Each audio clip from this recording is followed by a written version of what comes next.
Ladies and gentlemen, welcome to Zebra Talk, the podcast where we shine a little light onto the lives and the untold stories of the people who slide on their knees and count the threes. That's right, I'm talking about the referees. Today, I'm joined by a very old friend of mine who you may know from the United Wrestling Network. He's a part of Championship Wrestling from Hollywood, Championship Wrestling from Arizona, Primetime Live. You've seen him at Impact Zone Wrestling. He's all over the Pacific Southwest. None other than Arizona's own Scott Johnson. How you doing today, Scott? Not too bad, my friend. How are you? I'm doing very well. I'm very excited to get a chance to talk to you. It's been a long time since we've seen each other with all this COVID stuff. I know, it's ridiculous. I don't even know the last time that I saw you. Like, we were in Hollywood together. It would have been a year ago. Yeah, me, and Jeff. Yep. Long time. Yeah, when Jeff cut his hair. That's so wild. For those of you who don't know what we're talking about, there's another referee in Arizona named Jeff Coles who's probably going to be on the show at some point if he hasn't already been, when this airs, and he's had long locks like his whole life, but at Hollywood they're not really about refs with long hair, so he chopped off all of his hair so that he could referee on Championship Wrestling from Hollywood, and that is some dedication. Yep. Speaking of dedication, somebody over here has gotten himself into some crazy shape lately, which is pretty wild, man. Like, your transformation has been amazing to watch. Like, tell us a little bit about your fitness journey before we dive in. Sure. Well, I decided actually in November of 2019 that I wanted to learn more of the wrestling aspect of it, and which required me to get in better shape. So I started training, and I'll do the plug at the Arizona Pro Wrestling Training School. Yeah, it's run by. Today we got Rob Horn. Let's do it. But I started working with him, and I realized just what shape I was in. I needed help, so I contacted a personal trainer who Dom Vitale put me through, and I started working with him 3 to 4 days a week. And I was lucky enough that he has his own home gym. So even when everything shut down, he was able to do things one at a time, have it completely sanitized. You know what I mean? Yeah. So I was in one of those situations where I could continue to work. And I just, I promised myself that I would put all my dedication into, you know what I mean? Just to see what I could do, see what I was accomplished. And it's been a complete life changer. I also, I used to have a nasty caffeine habit. I would drink at least and nobody ever believes this until they see it, but I would drink like 8 2-liter bottles a day, like just ridiculous. Like, ask anybody. Like, I would be on the road with people and we'd have to pull over every 45 minutes so I could go to the bathroom and grab another soda. Like, it was insane.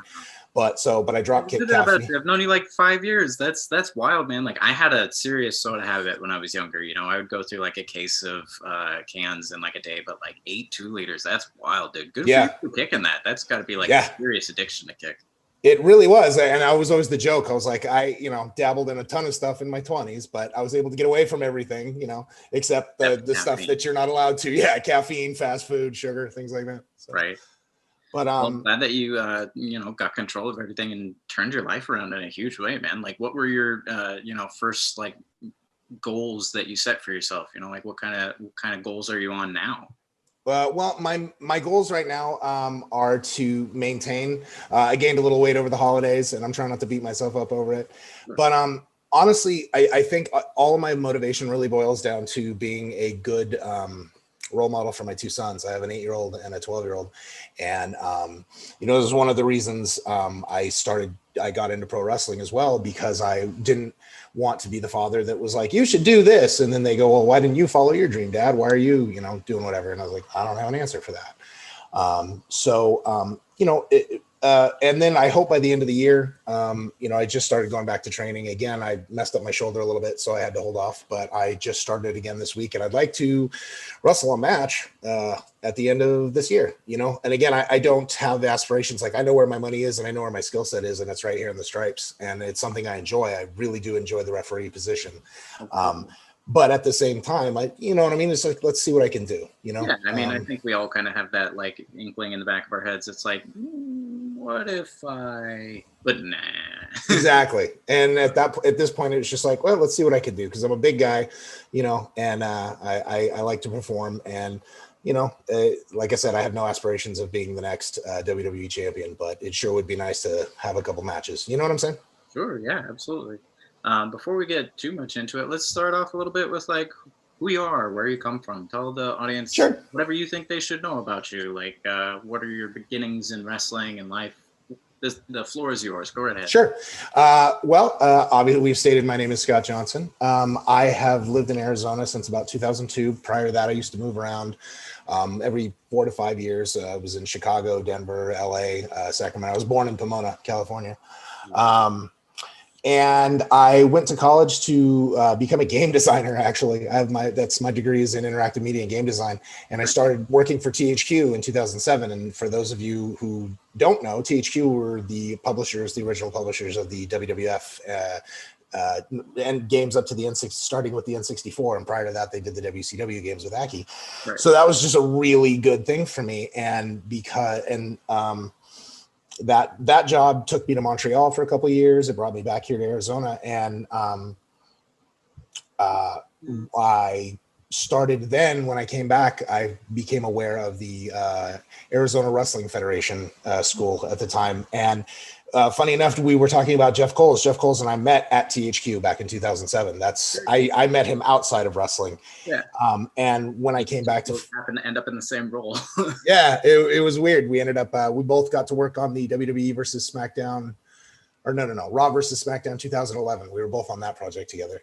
And we worked that name right. That was the last one where you could walk around the backstage and talk to people. Yeah. We always joke, "Hey, it's me, EB from the ring." It's just like, wow. All right.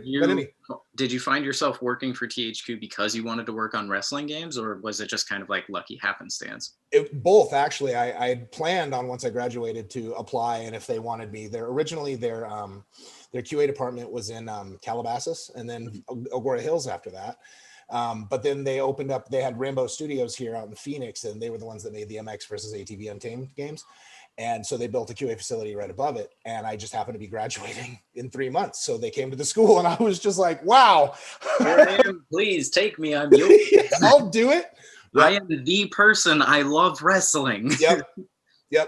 And getting to do that was really cool, because obviously by the first couple, the first title I worked on was the 2009 version, but by 2013, like, I was just dedicated to that project. Like, they didn't even switch me between 12 and 13. I got to work with the designers. I like to take credit for the fact that when you do the Attitude Era arenas in WWE 13, the reason they put the old THQ logo in there instead of the new one was because of this guy. So nice. You know what I mean? And I appreciate it. Yeah. And I will say, to be able to work on a product that you are actually passionate about, I think is something that not a lot of people get to do in their lives. Yeah. So to have that honor for 5 years was one of the best times of my life, and I thought that was, at that point in my life, I thought that would probably be the closest I ever got to being in the professional wrestling industry. So I was thrilled. It's pretty wild, man. Well, for the sake of telling you, I'm a huge fan of the games that you created. And for a point of reference, WWE 12 is the only game I've ever gotten all of the achievements on ever. Nice.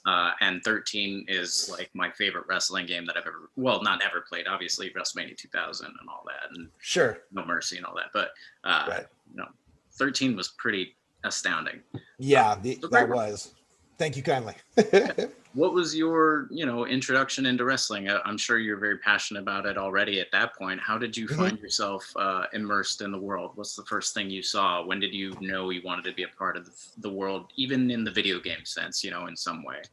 I would say the apex of it was probably when I was 10 years old. I can remember, even as a kid, even 3 years old, 4 years old, fumbling through the channels trying to find wrestling, but not too young to comprehend programming, so I could never find it. Like, and the guys fighting. I want to see the guys fighting. I want to see the guys fighting. Yeah, and I remember. Funny enough, living in California, one of my first introductions to pro wrestling was actually WCW. I was at my barber in Southern California, and he was watching TBS, and I'm watching Sting and Ric Flair, and in my head, I'm like, I know this is wrestling, but I don't know what this is. And, he explained, he's like, oh, this is a different group, blah, blah, blah, blah. And so I had cable at the time. So I was actually more up to date on a product that never even came to my city. Sure. And then when I moved to Sacramento when I was 10, I had a lot of just time, because when you move to new schools, you've got to make friends and whatnot. Yeah. So my parents would take me to the local video store and I would rent the VHS tapes. So I would rent all the WrestleManias and things like that. And that's when, yeah. And I remember on channel 31, I saw the commercial that WWE Superstars would be on Saturday at 11 and Wrestling Challenge would be on Sunday at 11. And I was just like, got it. And that's my first real, like, if, when you go back to the what origins. Yeah, that's really where I go. Because, and it was about that time, again, the Ultimate Warrior was huge. Like I think the Texas Tornado, Kerry Von Erich was my favorite at the time because I saw him beat because cool. the very first pay-per-view I ever saw was in 1990, was the SummerSlam 1990, and so to see when he beat Mr. Perfect, I was just like, but he's perfect, and I'm like, this how is did amazing. This happen? How could this go? Yeah, he's the perfect wrestler. How can he lose? Exactly. So but yeah, and I remember watching it just like religiously. Ever since then, I would start watching primetime wrestling back when it was like that weird talk show that Vince McMahon hosts. Sure. Like, yeah. And then watching it become Raw and whatnot. And I don't know that I ever wanted to be a wrestler. I know that sounds weird, but I always was really drawn to it. And as a kid, there's that, like thinking everything that's happening in front of you is, 100%. And then you start viewing it from the side of a fan and then start understanding that it's not necessarily about the competition. It's more about the emotion and the story. You know what I mean? Which is when I went from Hulk Hogan to Ric Flair real fast. I was just, I was just like, that guy's interesting. I'm going to listen to him.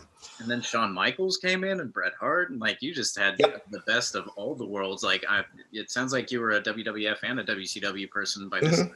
Sounds like you're kind of taking in all the wrestling that you possibly could. Every bit of it. I would watch GWF on ESPN. I would watch, anything I could find. And that was one of the happier moments in my life is when wrestling kind of went, it went incredibly mainstream in the late 90s with the NWO and so now instead of my friends like, what are you doing? Come over and hang out. I'm like, I can't. It's Raw and Nitro. Yeah. Now they're hitting the catchphrases. Now I'm seeing NWO shirts. You know what I mean? There's whereas like 316 everywhere. Yep. And that was, and Goldberg and all that. So it was really nice to have something that I was passionate about that was actually enjoyed by other people. You know what I mean? As opposed to like wanting to tell everybody that I went and got all the WWF trading cards and wanting to show them. And then, you know what I mean? Knowing it's like, I better not. I'd say it's like comparable to those of us, I'm sure you're included in this as well, but like that grew up really into comic books and superheroes and the like, I was huge into X-Men, Batman and stuff like that when I was a kid, or any superhero, but in the 90s, 80s, whatever, we all had to kind of like, I'm into comic books, and now it's the biggest thing in the world. Yeah. No, that's something like it's been awesome to watch that shift. And I said I went to a Comic-Con. I went to a Comic-Con once, and you just see these people being able to express their passion in a safe space. I hate to say safe space, but in a safe space where that nobody's going to go, why are you dressed like an 8-foot Gundam? You know what I mean? They say, why are you dressed like a robot? Where these people are like, oh, can I get my picture with you? I just, you know what I mean? I've always like that genuine outpour of emotion, seeing people just genuinely happy. Like, I love that feeling when you go to like an Access or like WrestleMania week or something like that, or WrestleCon or like whatever it is, a company, whatever. But like when you go to one of those huge like weekend long conventions for wrestling and you just see, Undertakers and Bray Wyatts and Ric Flairs and Macho Mans and like so many people that are just like, this is what I love. This is what I'm passionate about. I don't care. Yep. I'm going. and I'm around like-minded people. A real quick story. When I worked for THQ, and WrestleMania came to Arizona, we did the Access at the Phoenix Convention Center, and I got to work the SmackDown booth. So I got to go to Access Saturday and Sunday for free, and it's everything you're saying. One of my favorite stories. I'm watching this mom walk around with it. She's waiting in line with her son because they want to play, or he wants to play the game. And you can tell this lady's tired. You know what I mean? You can tell she's just, but every time like he looked, she had a big smile on her face. She, you know what I mean? She was just like really into it. And to see that family bonding was really awesome. Because again, I have 2 boys too. Actually, the second day, I took my son, who he was only 1.5, right? So we're carrying him around, Sure. but we worked, and then we got to walk around everything, and he got to see his first match, which was Crime Time versus the Dude Busters, right? Awesome. Which was, yeah. And like every time they slammed, he'd just go boom, and the crowd would pop, and it was the greatest. And I got this really good picture afterwards. It's one of my favorites. It's both me and my son standing at the guardrail, and it's just us. And my wife at the time was right behind us and took the picture, and it's like, I don't know, it's perfect. There's nothing that beats it. I mean, I can sort of relate. Like, I don't have any kids myself yet, but I have a nephew who's just about 10 at this point. And when he was maybe like 8, 7, something like that, I showed him his first match, and it was Baron Corbin versus Finn Balor. And when he gets really excited, he jumps. He just jumps up and down. Yeah. Over and over and over again. And through the entire match, bell to bell, he was just jumping ferociously. That's so cool. So enthusiastic. And I don't know why, but he's really into the bad guys. He really liked Baron Corbin, and Drew McIntyre was a bad guy at the time. And we're like, who do you like? And he's like, I like the bald guy. I really like him. He's really big and really strong. And we're like, okay, cool. I mean, if it's you like, it's who you like. And then he ended up winning, and he was just like, over the moon about it. I've got a video of it. It's one of the cutest things I've ever seen. That's awesome. Kids in wrestling, like. Yep. I have videos from my phone of both of my children the first time they got to see John Cena. The first one was a live show in Montreal, and it's so funny too because my son was like 4.5, and Cena comes out and he just looks at me and he goes, "His shirt is white." And I was just like, I'm in tears. It is white. I know. We changed the shirt. Yeah, exactly. It's just phenomenal. That's pretty great. So, okay. We grow up watching wrestling. We go to THQ. We make some amazing wrestling games that, again, I had no idea that you were even involved in those. I feel like there's so much that I'm learning about you, which is the point of this, right? Right. Absolutely. How did you actually make the transition into becoming involved in wrestling? Where did you start training? What made you want to do it? Who were your trainers? Stuff like that. Where were your first, bookings and things like that? Sure. In 2015, I moved back from Montreal after working for Ubisoft for a little while. We had family out here. Assassin's Creed 2? No, I was on South Park Stick of Truth. Okay, South Park Stick of Truth is amazing. Yep. I commend you for that, but like I'm a huge Assassin's Creed fan. If I had found that, I might just move. I did get to walk around the studios a few times and watch the development, but very cool. But South Park Stick of Truth, I mean, come on, man. Yeah, especially for someone who lived in Denver for title. Yeah, like I know it was, again, I've lived blessed and cursed all at once, as Billy Corgan said, to push another wrestling guy. Right. 2015, we moved from Montreal to Arizona. Back to Arizona, and I was talking with Jeff Coles, and he's like, yeah, I'm a local ref out here now. He said they've got, and he goes, and if you want, I'll talk to the owner of AWF and see if I can just train you once a week and you won't have to worry about paying. And I was like, I'll pay, man. I'm like, that's fine. But if that's like, and I was actually meeting him at local lucha shows because he was working the Lucha Libre Poor circuit as well. So we do a little bit of work there as well. And so I went down to the Arizona Wrestling Federation. And at the time, the lead instructor was Lawrence Tyler. Mm-hmm. And who's a former NXT, if I remember correctly. And what's up? Nothing. Keep going. No, yeah, he's the other LT. Yeah, not the New York one. And I went there and I tried out, and they were like, "Okay, yeah, you can come back." And within the first 4 or 5 weeks, I just caught on really quick. I was really lucky. And again, I started at 35. So I'd been watching wrestling my whole life. I kind of knew what to do. I just knew, I needed the reps and I needed the instruction. Yeah. And so Jeff did everything he could, gave me all the advice he could. We worked together. And then I started working the AWF shows in, my first one was AWF Summer Explosion, 2015. I want to say it was August. And yeah, it was really cool. I did 3 matches. My very first match was actually with Hawaiian Lion. And There you go. that meant the world to me, because I had seen them, years prior. I watched back in like 2003, 2004. I would go to the local IZW shows and watch them. You know what I mean? So so it was really cool to share my first match with him. But there's a lot of those like great, like full circle moments in wrestling where you get to have those experiences that like you wouldn't really expect that you were going to get to. You have this like shared experience when you were younger coming through. Very much so. But I did that. I did LT and R3. Both two guys that I just love to death. And then I got to do the main, which was Awesome Andy and the Prophet for their title. And to me at the time, I was like, they're giving me a title match. Really? You know what I mean? Like, how cool is that? And when I went to the back that night, the owner was just like, do you want to be our ref? And I was like, yes, I do.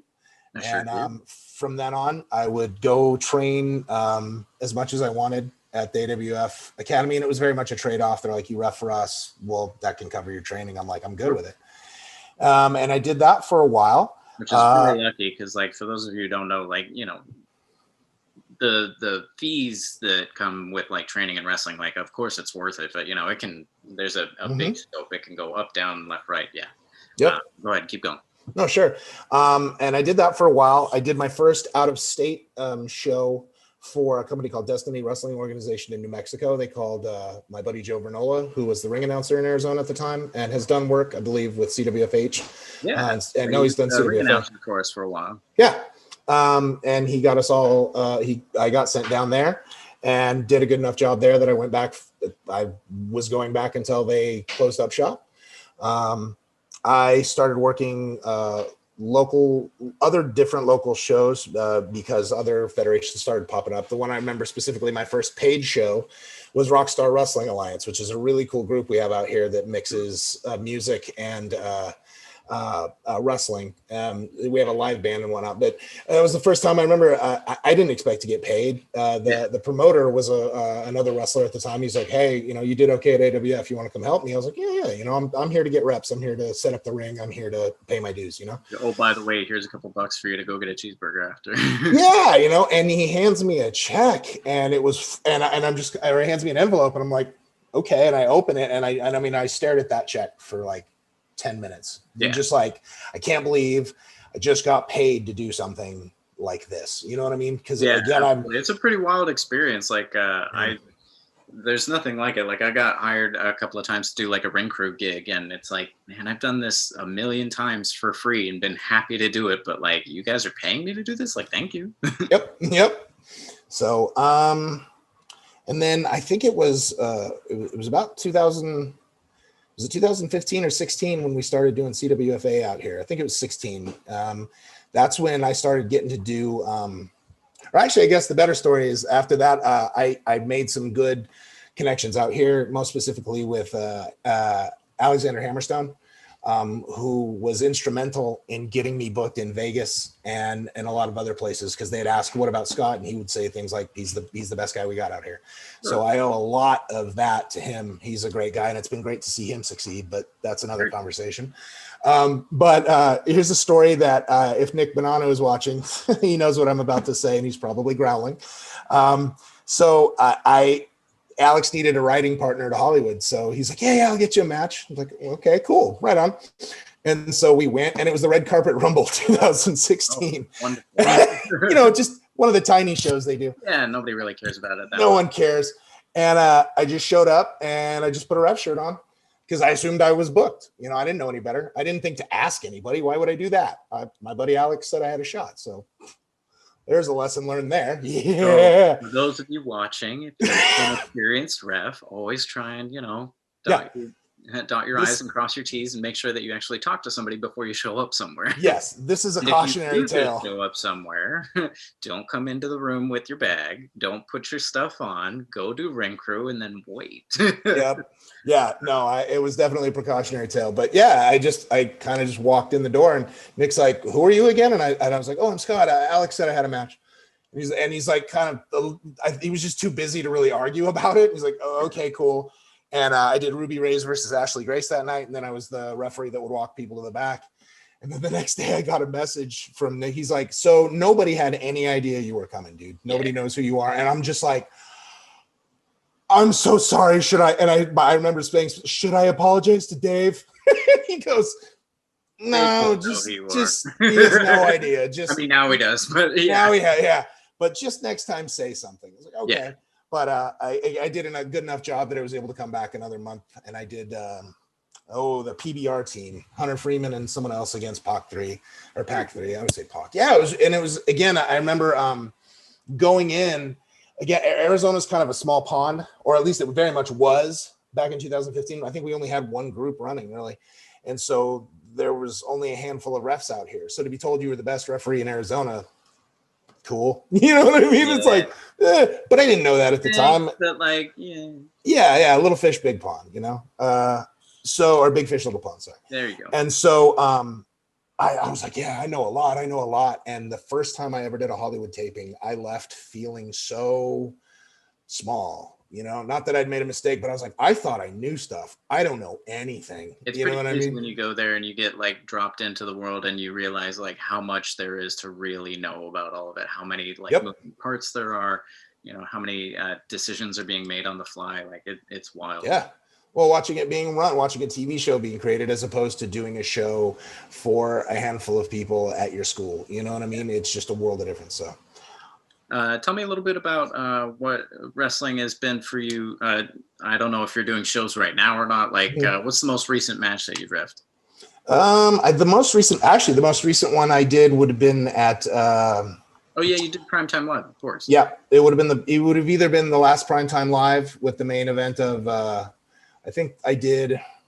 I want to say that was the tag with Effie and Zicky versus Watts and the Pope, which was really cool. I think though it was either that I did a Lucha Libre show here for the Day of the Dead. Very cool. Yeah, that was a lot of fun. How'd you feel about doing live pay-per-view? How was that different from, you know, like being able to do just like pre-tape television? Man, it's a different beast. And the tape television got me prepared for it, but without getting too deep into it, because I don't want to talk too much about it, but one of the matches that I was in was cut dramatically.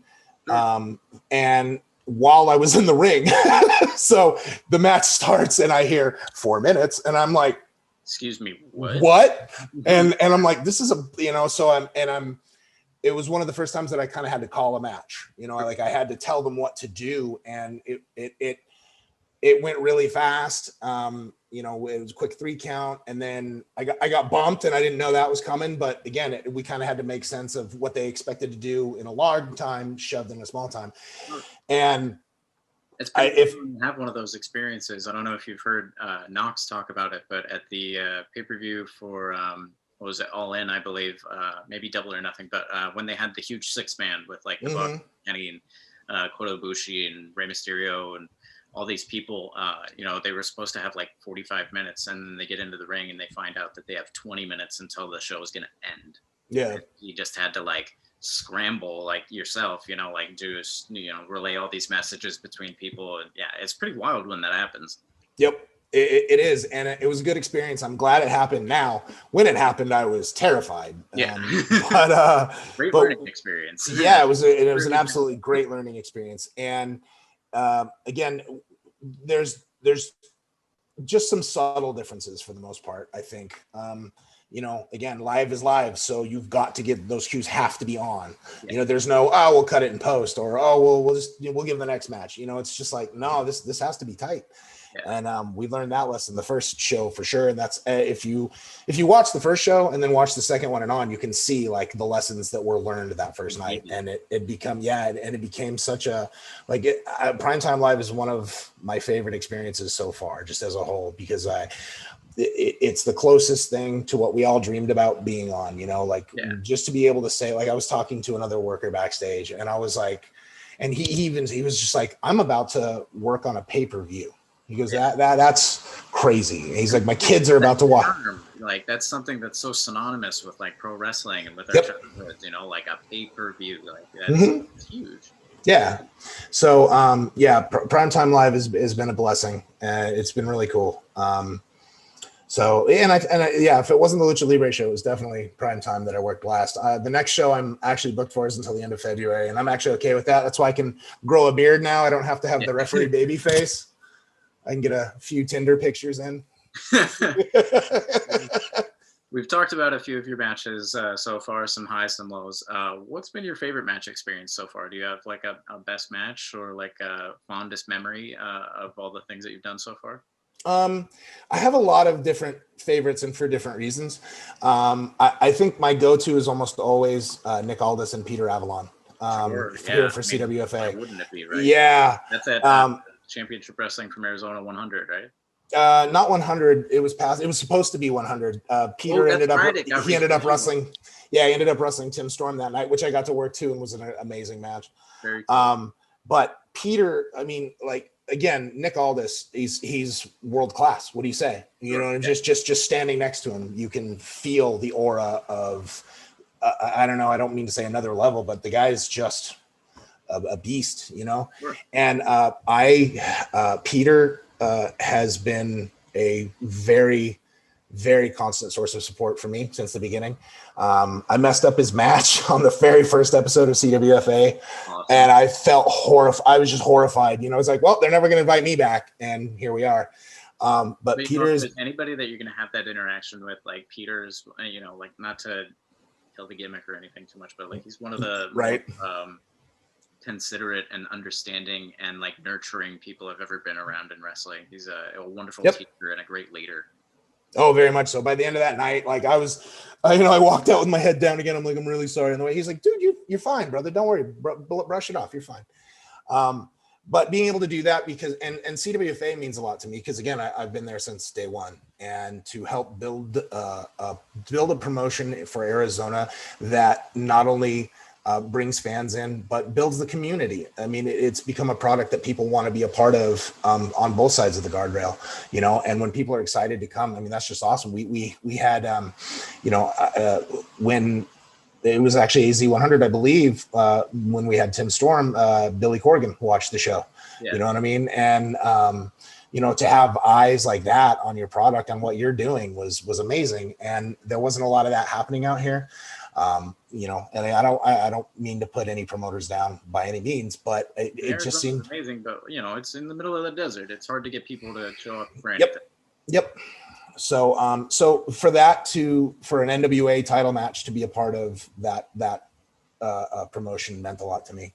Yeah, let's see. I always go back to I feel bad because I can't remember who they were wrestling, but R3 and Evan Daniels winning the AWF tag team titles was a big deal to me too because R3 and even better, or I don't know if better is the right word, but like as singles wrestlers, they're absolutely fantastic as well. R3 and Evan Daniels, like top-notch wrestlers. Yep. And I trained a lot with them when I was at the AWF school, and as human beings, I've traveled with them more Evan than R3, but it was really funny because my car had actually broken down. I was booked in Albuquerque that night and my car broke down and I couldn't go anywhere.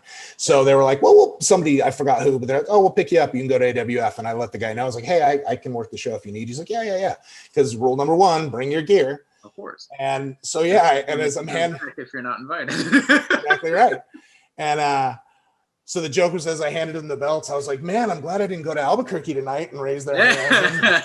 And like you can see, he stifles for a second. But those two guys are, again, super instrumental, super nice to me, close friends, I like to consider. So absolutely.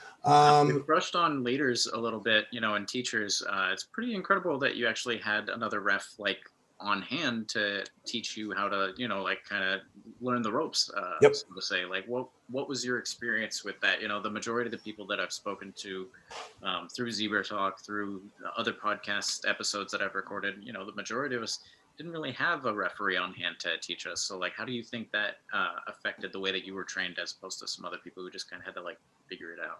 I think it expedited it 100%. I don't think that I would have been safe to do shows within 2 months of starting if I hadn't had Jeff. Sure. Because, he was able to, again, when you see him once a week and you guys are in the ring together and he's and not even just, I shouldn't even say once a week, because we would go to shows together too, and he would just impart his knowledge.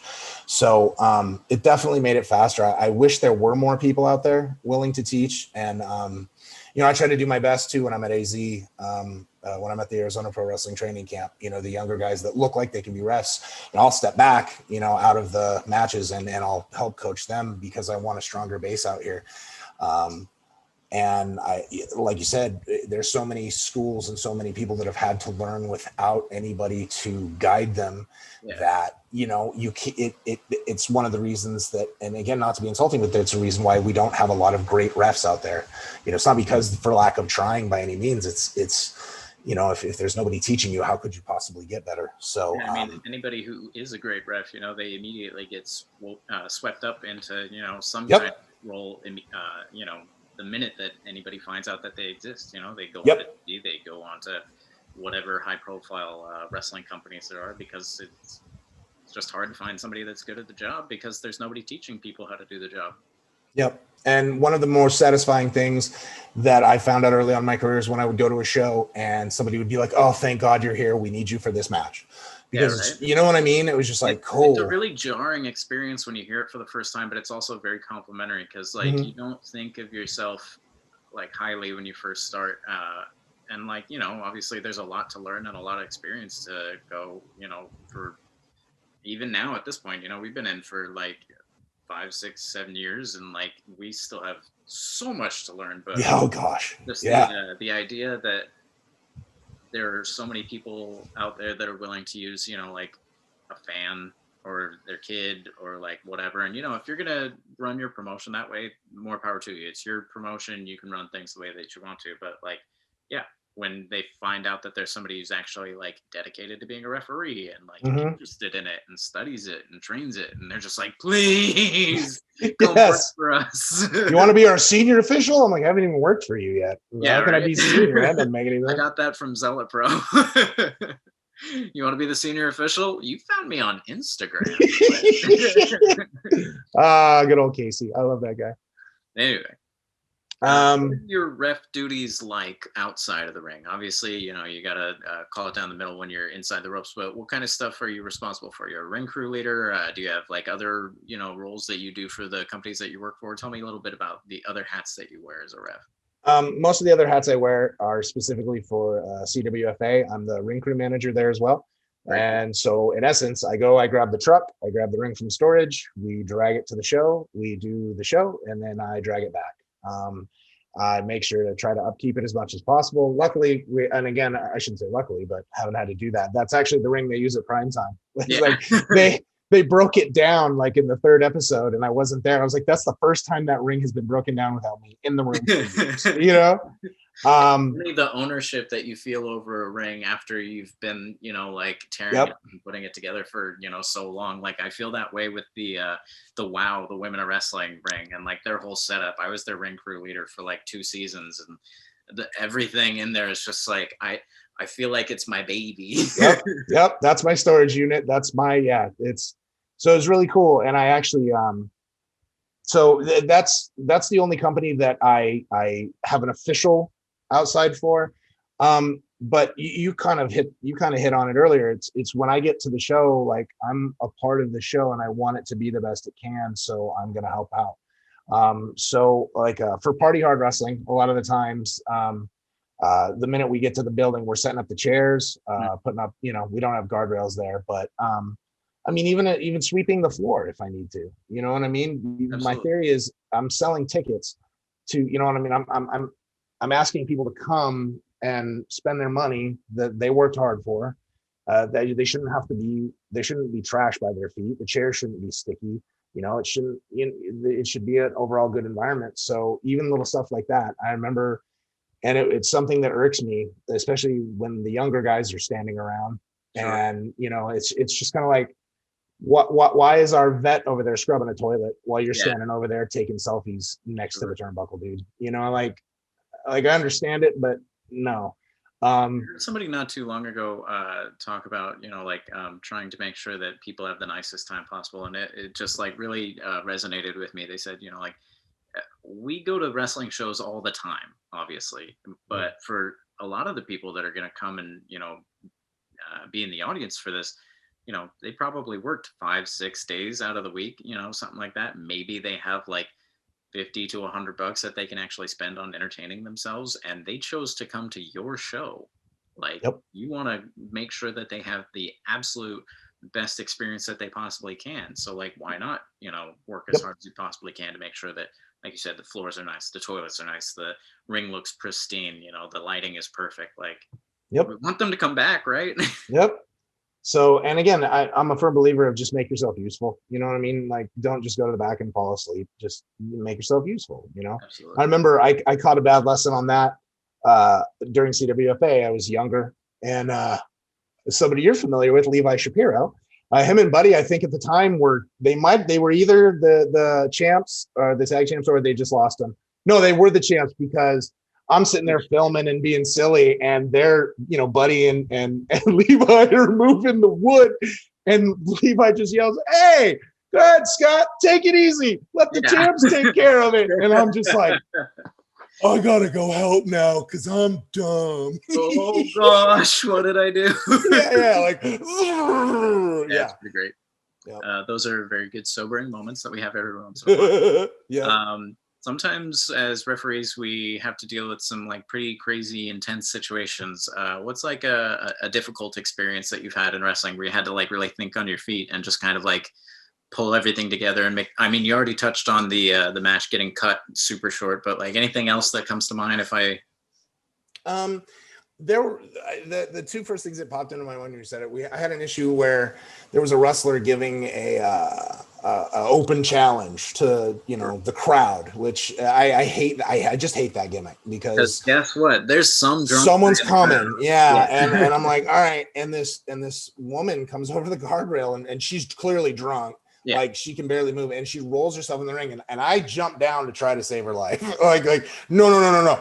But the other guy just comes in and just starts stomping the hell out of her. And I'm like I get what you're trying to do here, dude, but did you it's not appropriate though, and it's not how you handle the situation. Yeah, so it's like I kind of dove in and took a couple of the kicks, and I was just like, you need to get out of here. And security rolls in. One thing if like somebody gets into the ring and they start getting physical and they like attack a wrestler or something like that. Yeah. It's like, defend yourself, defend the wrestlers and everything. But like if some drunk lady just is trying to make an idiot out of herself, like she doesn't beating for it too necessarily. Point and laugh and be evasive. You know what I mean?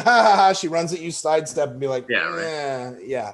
But what did you end up doing? You said you protected her from the kicks, and then I'm assuming you got her out of the ring, and show must go on, right? Yeah, and so it was like, okay. I've had to deal with a couple of injuries, but those are pretty easy. You just throw the X up and help the guy out.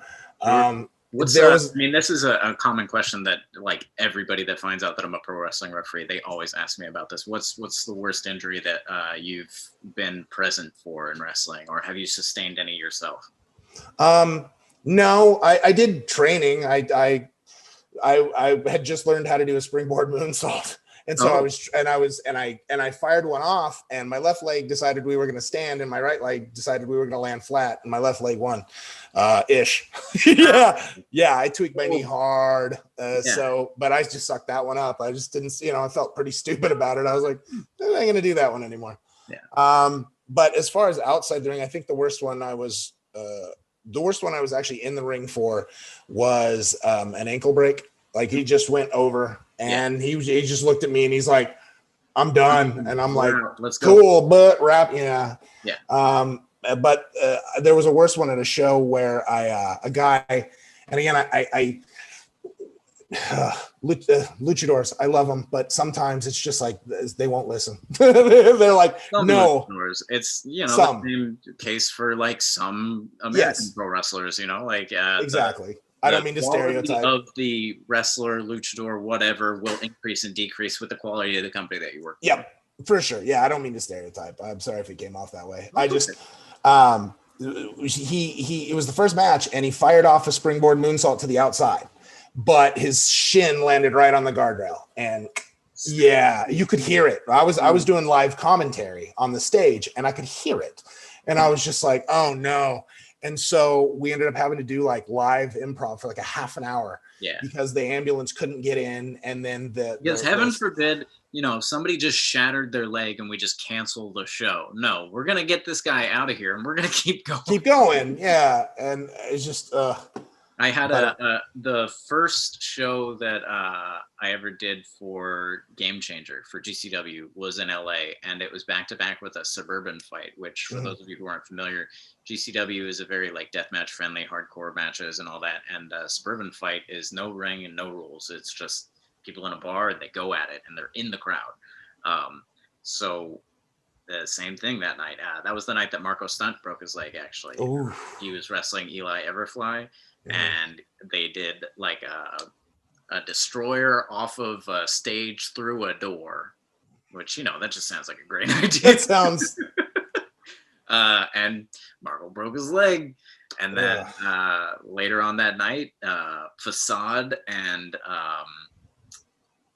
DJ Z were wrestling each other. And Facade did a 450 out of the rafters onto a bunch of people standing there, and just one of the guys helping, like, it broke his leg. And it's like, it's just so wild that we're like, all right, we're gonna cart this guy out. Like Brody King scooped up Marco Stunt and carried him around to a car so he could take him to the ambulance. And like this dude that Facade fell on, like we put him on a door and carried him out to the back. Like that was the same night that the David Arquette thing happened with Nick Gage. It was just a like haunted show or something. I don't know, but like all of these things happening in one night, we're just like, let's keep going. Let's see what happens next. Wrestling. Let's see what happens next. Right. That's awesome. Obviously, we've gone through some serious trials, tribulation, paid some dues or whatever. One of the big things that we have to do in pro wrestling is travel a lot of miles. Obviously, you circulate around the Pacific Southwest a lot. What's the farthest that you've traveled for a show? Funny, it's probably Albuquerque.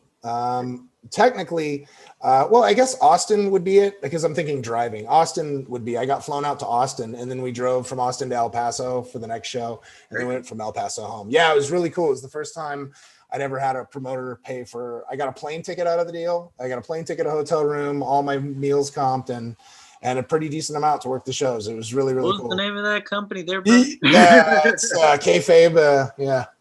No, it was just really cool.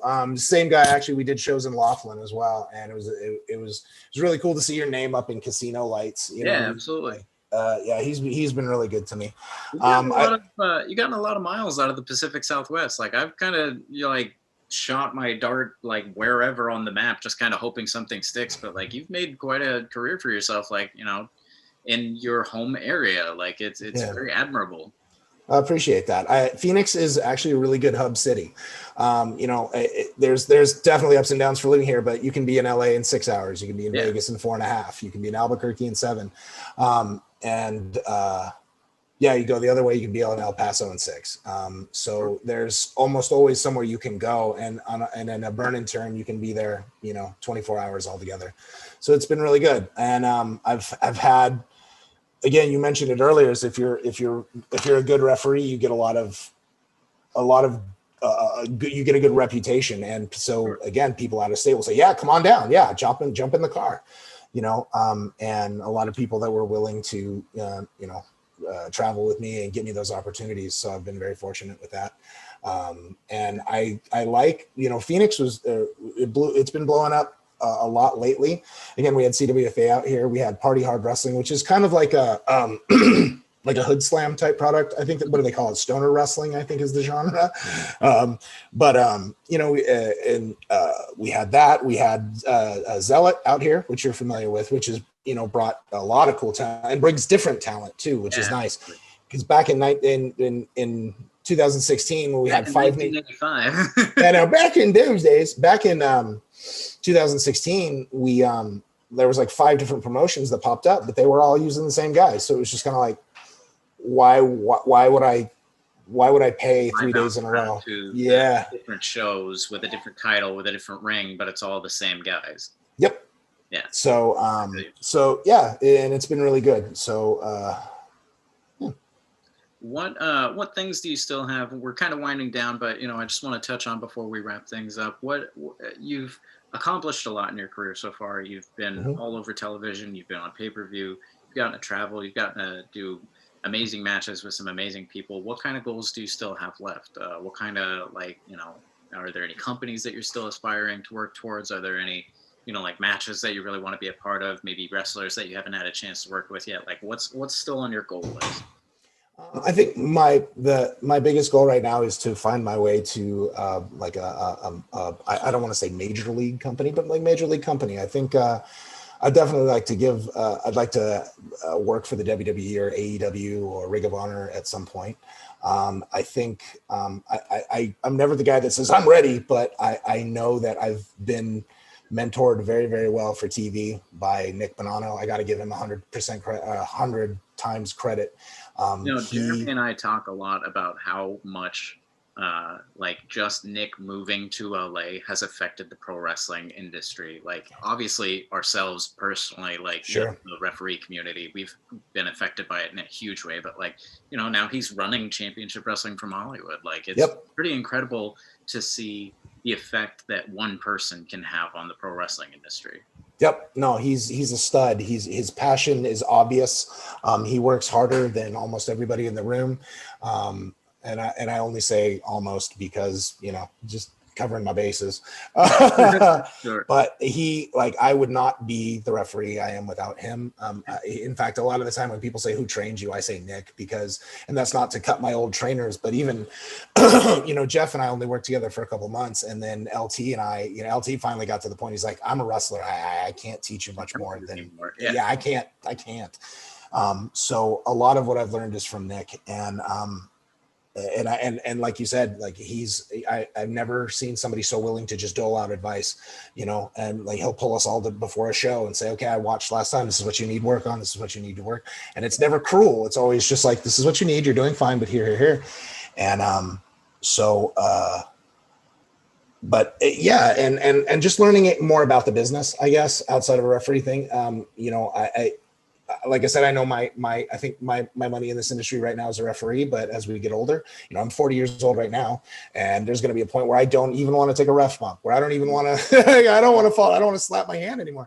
So, but I'd like to continue being in this industry that I love. I have been very fortunate. We talked about my game design career and going to school for that. And I've been very fortunate to never really have to work any jobs that I wasn't passionate about. And so I'd like to continue that. And so, as we mentioned, how Nick moved on from, being a referee now, to more writing and producing. The showrunner. Like yeah. I'd like to learn that. And so that has been one of the really good parts about working with UWN is that, if you're paying attention, you're learning something in that building. Absolutely. You can't not learn things when you're in those rooms. Yep. And getting to go to the production meetings for CWFA, Mick Greenwood, who was our producer for a while, he just opened that up. He's like, oh yeah, come on down. So once I was done setting up the ring, ran down, sat in those meetings, and learning how to put a show together, Yeah, absolutely. Very cool. So, well, we're going to wind things down, but before we do, I want to give you an opportunity to plug anything that you want to, any shows that you have coming up, any projects that you're working on. Obviously, plug your social media, stuff like that. If there's any companies that you feel like maybe people should take a look at, now's your time. You got sweet. Well, the first thing, I already plugged the Arizona Pro Wrestling Training Center. If you're in Arizona, that's where you want to train. We train #train in AZ. My next show is for Impact Zone Wrestling. I think the main, we're doing Navajo versus Navajo Warrior, who's been a legend around here, and another one of those people I could speak for hours on how crucial he was to my career. Wrestling Gino Rivera, who has run his mouth into a hole. Gino Rivera. I'm looking forward to watching Navajo just beat the living hell out of him. I don't know who's gonna win, but I can tell you that Gino's gonna get the hell beat out of him. Yeah. And that's gonna be February 27th. And we're doing that. Yeah, that's a Saturday, and we're doing that. Oh, why can't I remember the name of the Sun Studios in Arizona? Definitely check out Primetime Live on Fight TV. We're gonna hopefully start doing episodes again shortly. Just again, it's all up to the pandemic. You can also catch Championship Wrestling from Hollywood and Championship Wrestling from Arizona on fight.tv. I think those are the big plugs I want to do. Good job. Yeah, and the Zebra Talk on ProWrestlingTees.com. Where can they find you? Oh, and you can find me as Ref Scott Johnson on Facebook and Twitter, and I believe I'm Book Scott Johnson on Instagram. Very cool. Thank you so much for being here. I really appreciate, you taking some time out of your night to talk to me. I learned a ton about you, which, it's crazy that like you work with people so often, but you never really have a chance to like talk about the other things. And you just kind Yep. of know each other forever. And then, yeah, you get to learn some new things about each other. So thank you very much for being here and for telling us your story. If anybody like Scott graciously was saying wants to support the Zebra Talk Fund or even just rep some of the Zebra Talk gear, we've got all kinds of cool things. We've got t-shirts, hats, sweaters. We have COVID masks. We have little pins that are coming out soon. You can find all of it at prowrestlingtees.com/Zebra Talk. If you would like to be on the show, you can send an email to zebratalk123@gmail.com or find me anywhere you like on social media, Facebook, Twitter, Instagram. It's all Odie Brown or Odie1Canody. And thank you so much for coming on here, Scott. Thank you, brother. I appreciate the invite. All right. We'll talk to you again soon. Yes, sir.